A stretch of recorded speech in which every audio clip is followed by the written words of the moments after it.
Hello viewers, if you're in Germany, then today you will learn how to use Payenny app in Germany. So let's get started. First, download the application. It is available for both Android and iPhone users. If you're an iPhone user, then download it from App Store. And if you're an Android user, then you can download it from Google Play Store. Then sign in and verify. For this, open the application and enter your registered phone number. Then you will receive a one-time password or OTP for verification. Enter this OTP to confirm your identity. Now set the PIN for security and follow the app's instructions to set it up. Now complete KYC verification. For this, you have to submit necessary documents in the application to complete the Know Your Customer process.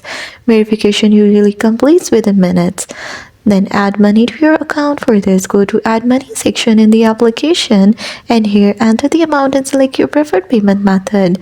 Then submit to load funds into your account. At last, send money internationally, enter the recipient details and transfer amount. Then confirm the transaction. Payenny offers competitive exchange rates and zero transfer fee. That's all. Thanks for watching. Don't forget to like and subscribe.